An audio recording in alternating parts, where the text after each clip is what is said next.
Thank you. Thank you. Thank you. Thank you. Thank you so much, Dean. It's an honor to be here at Harvard Divinity School. Thank you so much for having me back. And Cassie Underwood, that was a wonderful talk. It was an honor to hear you. I thought it was just fabulous. There was so much there. Thank you so much. That was a beautiful talk. Thank you.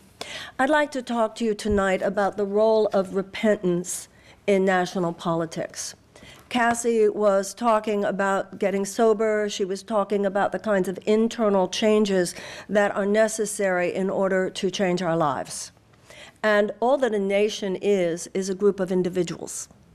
So the same psychological and spiritual and emotional processes and dynamics that prevail within the journey of one individual prevail within the journey of a nation.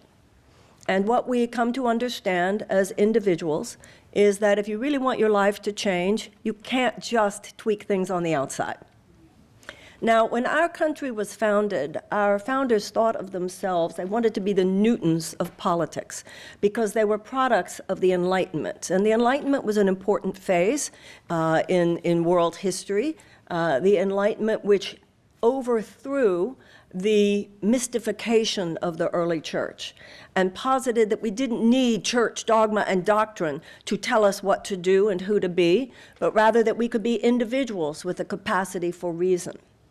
But what civilization, Western civilization, has gone through is what many people in our own spiritual lives go through.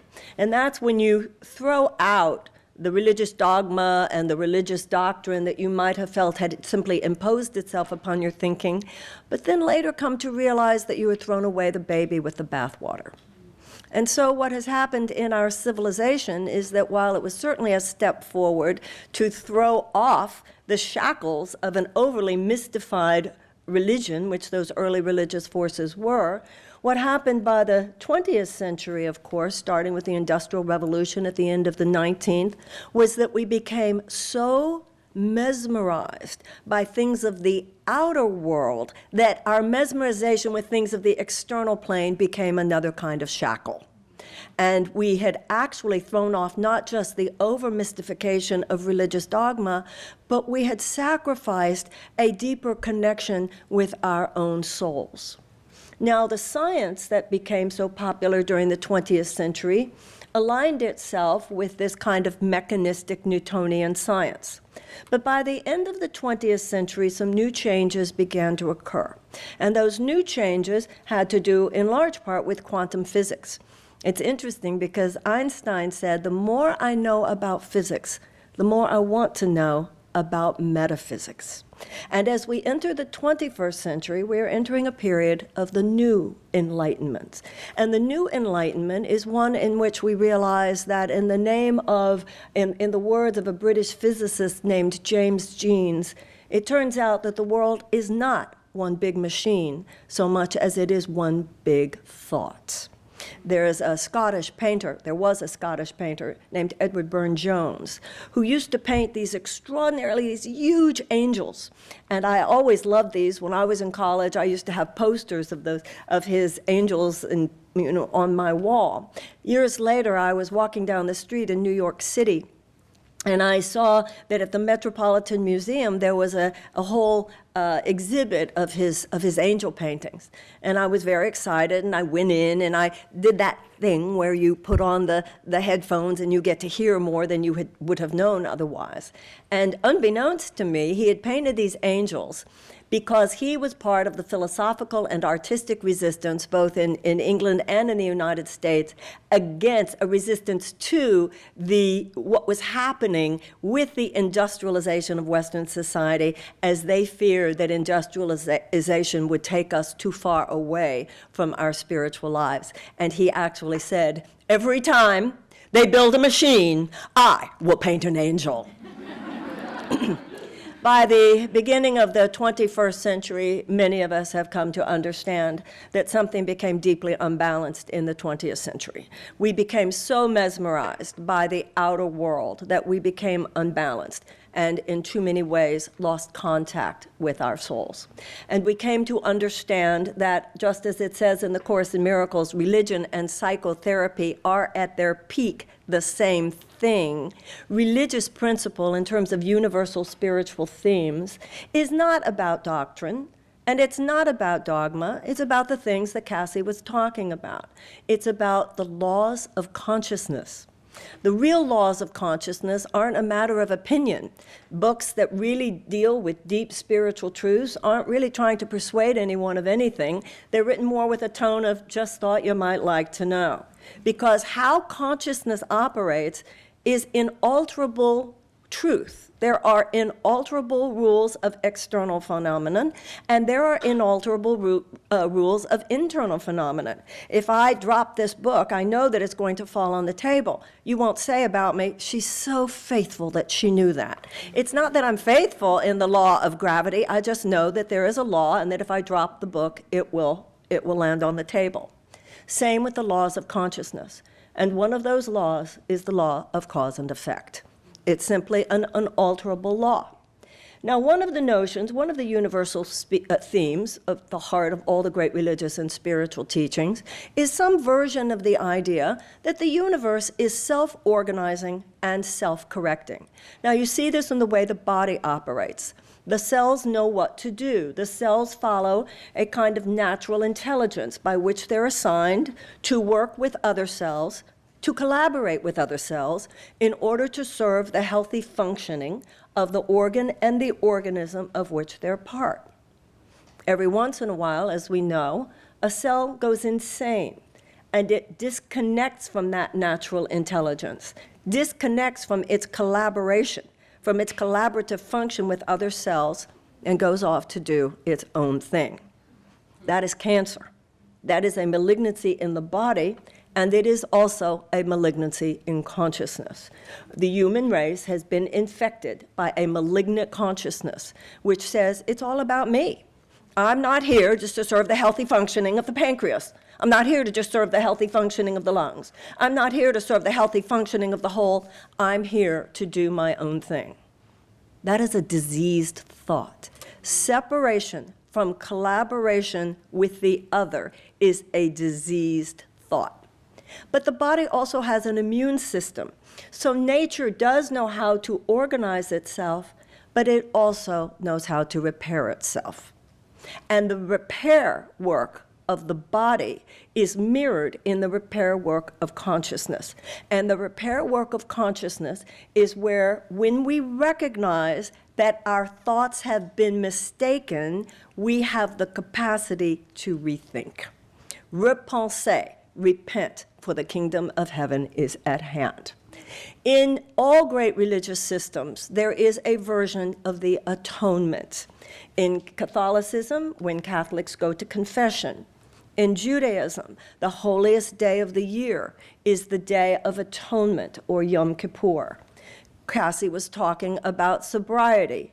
In recovery, in the 12 steps of Alcoholics Anonymous, it is a very central part of recovery. The notion that we must take a serious moral inventory. We must be brutally honest with ourselves. We must atone for our mistakes, and we must make amends. Now, when we do that, it's kind of like a cosmic reset button.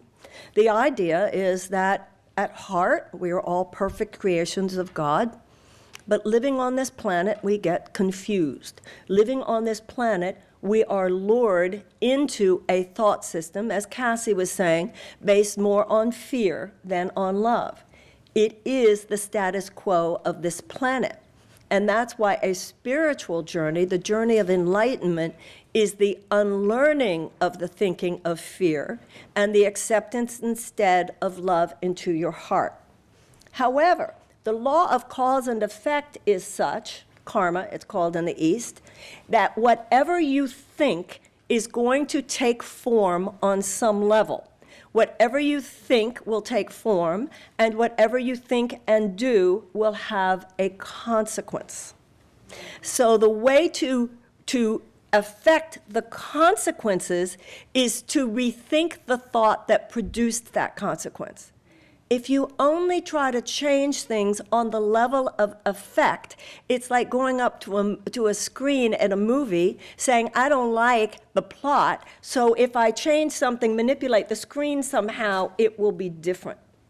The atonement takes more than just manipulating the level of effect, because all effects will ultimately result from the thoughts that produce them. Atonement is much deeper than that. Atonement is where we must come to understand, to recognize, and acknowledge the error.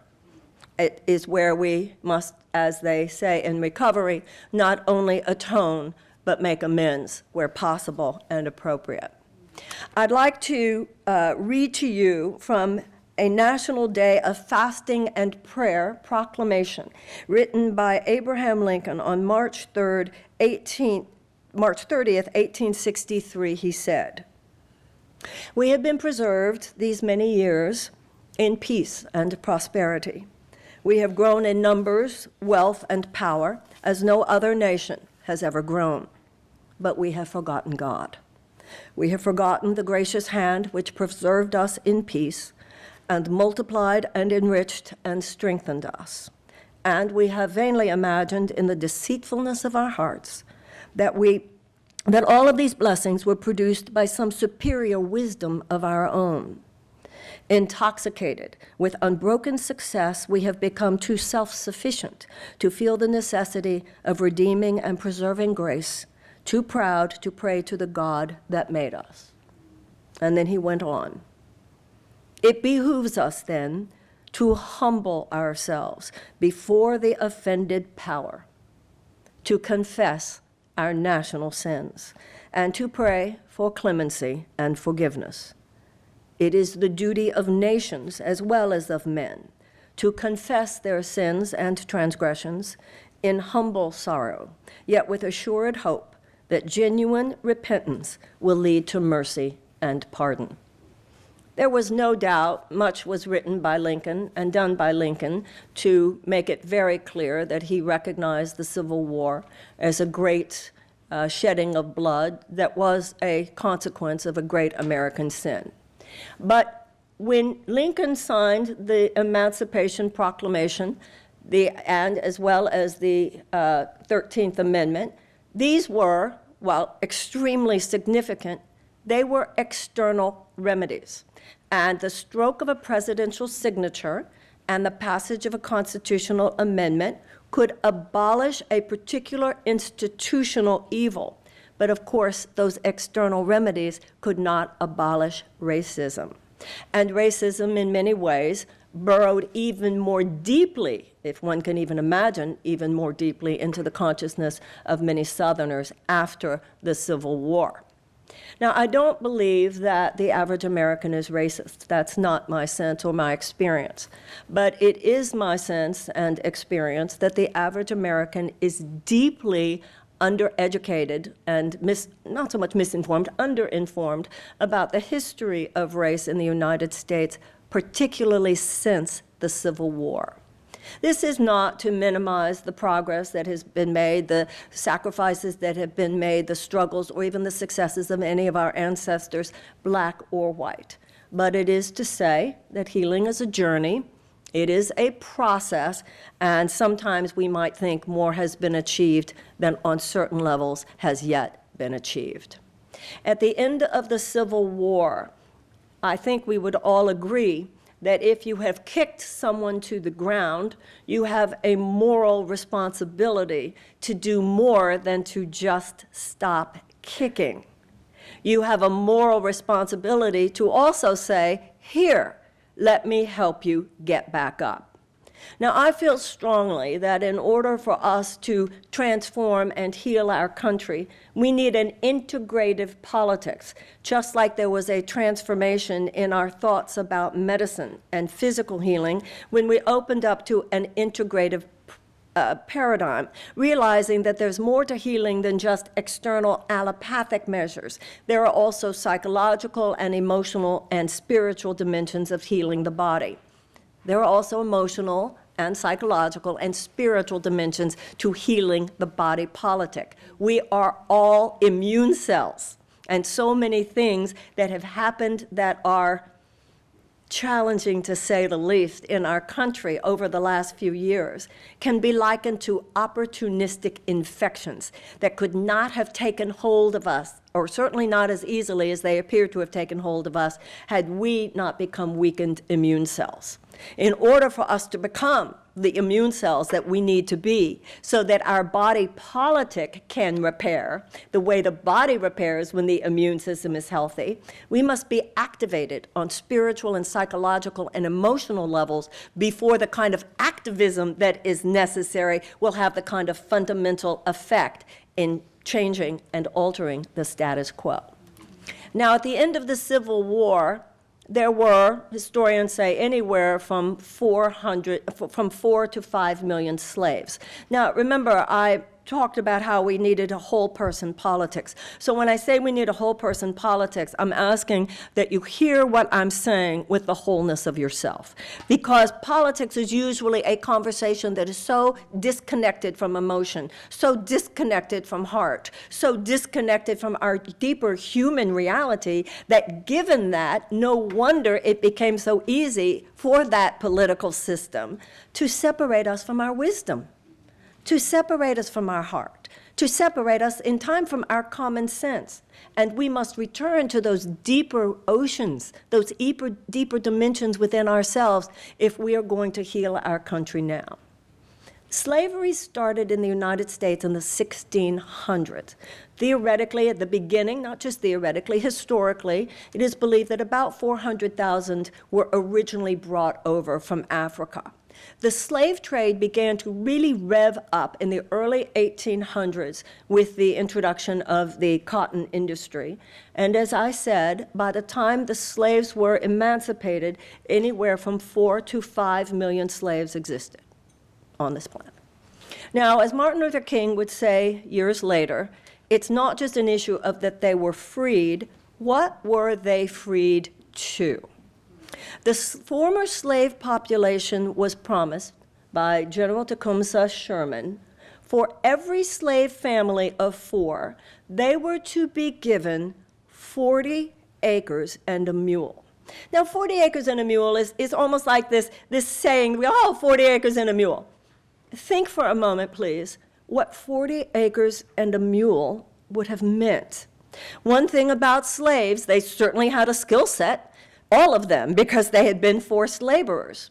Now, you are freed, but you have to make a living. You have to be able to live.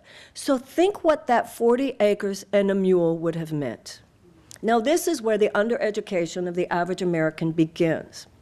At the end of the Civil War in 1865, federal troops were stationed in the South to ensure that slavery would not be reinstituted as an institution. And they remained there until 1877. During that time, interesting, many blacks, former slaves included, were elected to roles in politics, both locally on a state level and federally. However, think now with psychological perspicacity. The South did not give up slavery because they became wise one day. They gave up slavery because they lost the war. So think about the cold dehumanization that must exist inside your heart to even own a slave. Now add to that layers of revenge and hatred even beyond anything you had known before. So the main emotional tone after the Civil War was a lot of resentment on the part of Northerners for what they had had to sacrifice to fight the war, and resentment on the part of Southerners that they had lost it. So in many ways, the South just held its breath until the federal troops left. And at that point, the revenge and the hatred became enacted in full force. The Southern legislatures passed what were called Black Code laws.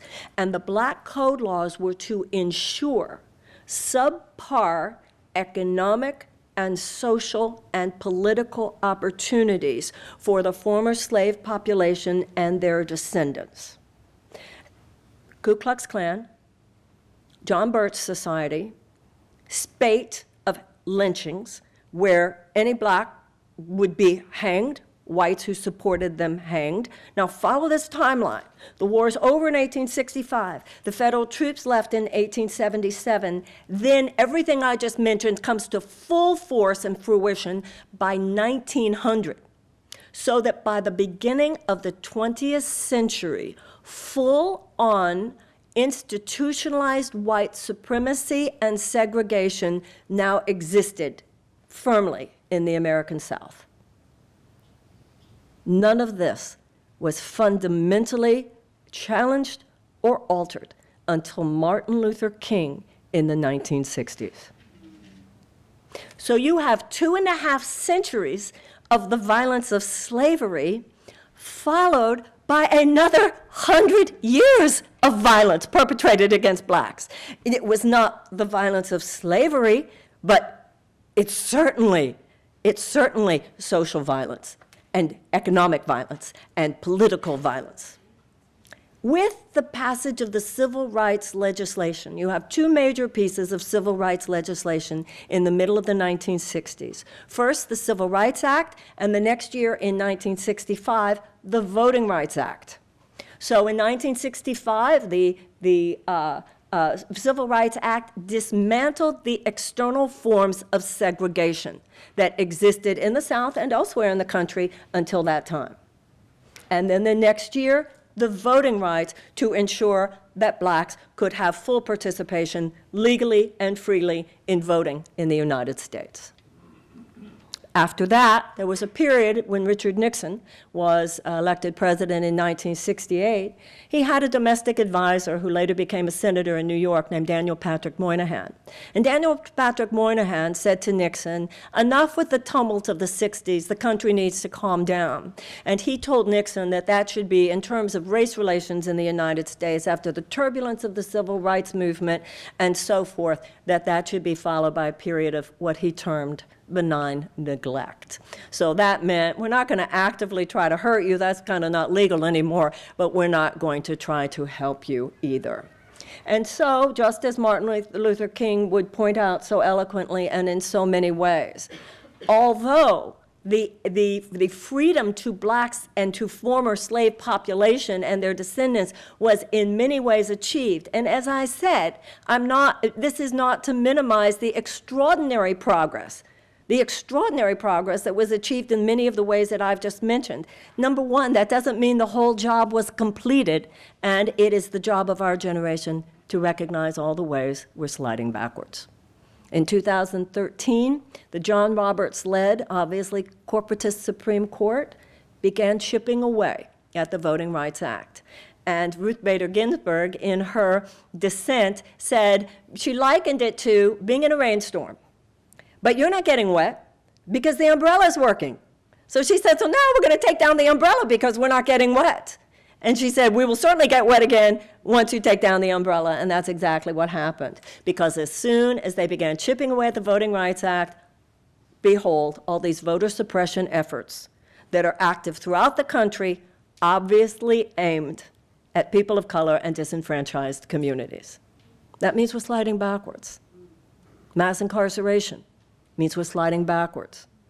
Obvious racial disparity in our criminal sentencing and our criminal justice system obviously means we're sliding backwards. Now, as Abraham Lincoln said, we need to confess our national sins. We need to look at what in recovery is called our character defects. America has two main character defects. One has been with us from the beginning. One actually is relatively new. It's really only become this festering wound since the end of World War II. One is racism, and one is militarism. Now, with racism is inherent in this profoundly tragic dichotomy, this ironic dichotomy, which is in our cultural DNA.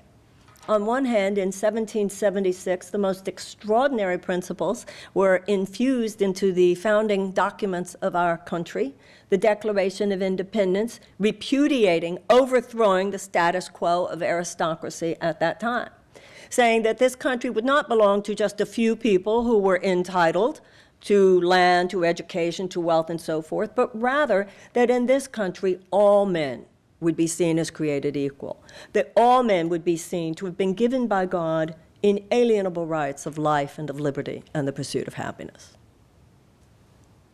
41 of the men who signed that document were themselves slave owners. This is baked into the cake. This is the national tension that has been with us from the beginning, as generation after generation has been filled, both by those whose hearts are ablaze with the possibilities inherent in a society dedicated to the equality of opportunity, and also those whose basic attitude has been, no, we will not be doing that. But the historical narrative of America is that we tend to get it right ultimately. That is why slavery was followed by abolition. And even the genocide and cultural annihilation of Native Americans has been followed even now by a rising tide of consciousness, by people standing at Standing Rock, by a conversation about giving back the Black Hills of South Dakota to the Sioux, as they were promised in 1863, in a spate of lawsuits by which treaties that were usually not even negotiated fairly to begin with were then broken by the United States government. And there are more and more people, during the Obama administration, a suit that was settled for $83 million and so forth. The oppression of women was ultimately followed by two major waves of feminism and the suffragette movement. And of course, as we've already discussed, institutionalized white supremacy and segregation in the American South was followed by the civil rights movement. It was one generation's job to abolish slavery. It is our generation's job to abolish racism. It is our time in our society, not just on the issue of race, but on the issue of so many things, to look at our deep character defects, to look at the places where we need to atone. In my candidacy, I talk about the fact that millions of American children live in chronic trauma. I talk about the fact that we spend so many more of our resources preparing for war than we do actively waging peace, both domestically and internationally. But the issue of race continues to be this festering sore, and will be, until we address more than the external symptoms of this character defect, but also address the deeper areas of moral and spiritual dysfunction. Now, as I said before, if you have kicked someone to the ground, you owe it to them to do more than just stop kicking. You owe it to them to help them get back up. If you have taken $1,000 from me and you apologize to me, I'll say, great, thank you. I'd also like my money back. No one would say that if you took $1,000 from me, an apology would be enough. By the 20th century, first of all, it's to be noted, as I said, the former slave population was promised at the end of the Civil War reparations in the form of 40 acres and a mule. So even at that time, there was a realization for the need of economic restitution and economic reintegration or integration into free society in a way that otherwise would not be possible. And I think that if Abraham Lincoln had lived, things might have been different. But he died shortly after the end of the war. So now we are left with a situation where it has continued to be true ever since the end of the Civil War that the former slave population and their descendants have never statistically been able to keep up, to become equal, and to keep up with white society because of so many of the systemic legacies of slavery which have held them back. Now, I know a lot of people point out that we've had a black president, and point out Tyler Perry, and point out Oprah Winfrey, and point out Magic Johnson, et cetera. The fact that a genius, that we have achieved a state in our country where geniuses, no matter who they are, can rise, while much to be celebrated, is not of itself social justice. Because in America, you shouldn't have to be a genius to make it. You should be a citizen of the United States who is entitled to the same opportunities as everyone else. That is the American dream. And so now we are living in a situation where our generation is called to continue the process and the journey of reconciliation.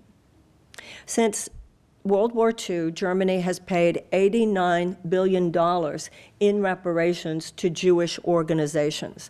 Now, the $89 billion that Germany has paid in reparations to Jewish organizations obviously cannot make the Holocaust not have happened.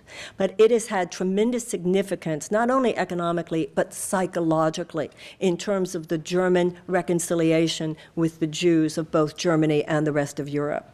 And many Americans don't realize that in 1988, Ronald Reagan signed the American Civil Liberties Act of 1988, through which all surviving prisoners, people who had been imprisoned in the Japanese internment camps during World War II, were given between $20,000 and $22,000. And I say that to point out that the idea of reparations by the middle of the 20th century is simply what civilized peoples do. It should not be considered some fringe idea. And that is why I believe it's so important to bring the discussion to the fore. Very, very smart people, from Ta-Nehisi Coates to Sandy Darity and others, have done a lot of work on this. I think anything less than $100 billion would be insulting. Some people think it's insulting to even mention that small an amount. I think this is a big topic, how much money we would be talking about. Obviously, you can't put a financial number on the level of evil that you're talking about when you're discussing something like slavery. But there is a full-on mea culpa that the Germans have made, that I think has had a tremendous impact. I don't, with my own interest in metaphysics and understanding of how things work, I don't believe the German nation would be as up and successful and abundant as it is today, had a couple of generations after the war not done the work that needed to be done, both in terms of reparations, in terms of full-on mea culpa, and also in terms of ensuring to Jews that every generation born in Germany would be given full-on Holocaust education. Because it's when you know the history that you see things completely differently. 2 or 3 popes ago, John Paul, before he died, did a lot of apologizing for the Catholic Church. And a phrase he used I found very compelling. He talked about the quote-unquote purification of memory. And he said that if you do not apologize, and I remember being particularly, you were talking about the witches, one of his apologies that meant a lot to me, Cassie, was the apologizing for the Inquisition. And I thought it should get much more news than it got. And he talked about the purification of memory being so important, saying that if you haven't apologized, you will remain unconscious of the ways and the times in which you repeat the sin. And that is what has happened so much with race in America. And that's why so often black people will see something to a completely different filter than white people, where a white person will say, oh, it's terrible that happened. Whereas a black person is saying, no, it's not just that it happened again. That's a completely different framework. It's one person sees an incident, another person sees a trend that's been going on for a long time, and that if unaddressed gets worse. Inertia means the tendency of the object to move in whatever direction it's been moving until there is a pattern interruption, the disruption of the status quo. At this point, so much of the status quo in America in terms of legacies of slavery and deep systemic racism is so baked into the cake that too often we do not even see that the behavior or that the pattern represented legacies of slavery. Paying reparations for slavery will not fix everything. The issue of race and racial reconciliation in the United States is obviously a multidimensional issue. And there is much repair work to be done, both internal and external. Cassie was talking before about white privilege and so many of the ways that the mechanisms of white supremacy are internalized. And just like after the Civil War, many of the external symptoms became internal symptoms that in a way were just as bad. I don't think we have to minimize, as I said before, the successes and the struggles and the deep sacrifices of our ancestors, either black or white, to simply acknowledge that it's time in our generation to take the next step in this journey. When you're talking about people who were enslaved for 2.5 centuries, and then you're talking about the fact that there was another 100 years of institutionalized violence perpetrated against them, it shouldn't be considered so outrageous that it's taken us another 100 years and then 40 years, well, not 40 years, 60 years, almost 60 years, 55 years since the Civil Rights Movement for us to get to the next point where we are ready to to further the task. And once you really understand and recognize that a nation is a group of people, that the same psychological and emotional and spiritual dynamics that prevail within the journey of an individual prevail within the journey of a nation. And when you read words of no less than Abraham Lincoln talking about how a nation must confess its sins, and particularly when you realize this is the 21st century now, our politics needs to keep up with the 21st century. What has happened in terms of paradigm change in medicine needs to happen now in terms of paradigm change with politics. We are treating politics today the way we used to treat medicine, strictly allopathically. You don't take care of any of the psychological, spiritual, or emotional, or even nutritional issues involved in keeping your body healthy, and then you just get sick and hope that you can apply some external remedy to making it well. We know better than that. And so now we need a whole person, integrative, holistic politics. It is not enough when a country has a stage 4 cancer in so many ways like ours does to just continue to talk about which topical ointment might make us well. We need to do some deep work in this generation. We must have a politics that is in keeping with 21st century thinking. And 21st century thinking reclaims some of the ancient truths of the great religious and spiritual traditions. You know, if this were the Middle Ages, spirituality was reflected in the architecture of a medieval town, where the church was in the center and all of the streets went off from there and radiated like the spokes on a wheel. Today, we treat spirituality and religion like it's just one other category. It's just another category. It's over here, and then there's health over here, and then there's relationships over there, and then there's business and money over there. We are reclaiming the realization that spirituality and deep religion, and I'm not talking here about dogma and doctrine, but deep religious principle are the laws of consciousness. And they are unalterable, and they are set. And when we have deviated from love, we have deviated from righteousness or right useness, then atonement and amends are the way that we cosmically reset the trajectory of our future. And so for the United States, there are many ways in which we need to own some deep, deep errors. William Faulkner said the past isn't over. In fact, it's not even past.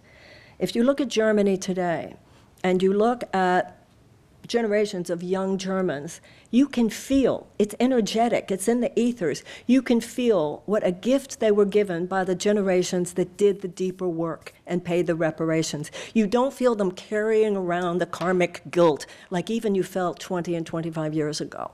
And that is because that work was done. And yet we, with a civil war that ended in 1865, are still seeing generation after generation after generation burdened by this awful karmic toxicity.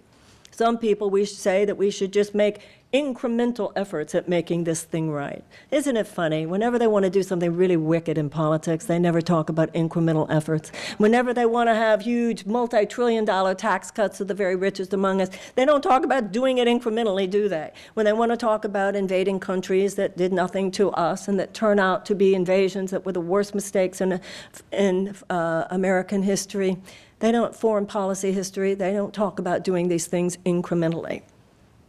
We need more than small, random acts of kindness now. We need huge, strategized acts of doing the right thing.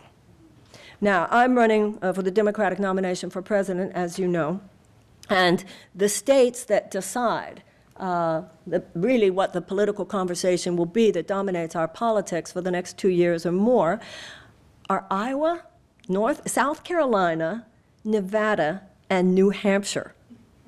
Now, some people had said to me early on, Marianne, you can't go to Iowa and talk about reparations for slavery. And I said, as would have been predicted by anyone who knows me well, just watch me. Because this part of interrupting the pattern of the status quo when it comes to politics is not trying to figure out what to say to make people like you or agree with you. I'm not running to be people pleaser in chief. I'm running to to the best of my ability, articulate truth as I understand it. And I can tell you that every time I have mentioned, after talking much the way I've talked here tonight, every time I've then climaxed the conversation with saying, therefore, it seems to me we should pay reparations for slavery. Every time I've talked about this in Iowa, I've gotten applause. And every time I have talked about this in New Hampshire, I have gotten applause. And every time I have talked about this, even among white audiences in South Carolina, obviously among black audiences in South Carolina, but even among white audiences in South Carolina, I have gotten applause. Someone has harnessed fear for political purposes in this country. But you can't really fight dog whistles. You have to drown them out with angel voices. When Lincoln talked about the angels of our better nature, this was not a metaphor. Just as racism and bigotry, anti-Semitism, homophobia, Islamophobia are demons of the inner nature, angels of the inner nature, of our better nature are our love and our love for each other and our compassion and our love for our country and our love for our earth and our love for our unborn grandchildren. But those who hate, both in America and around the world, hate with conviction today. They hate with conviction, and conviction is a force multiplier.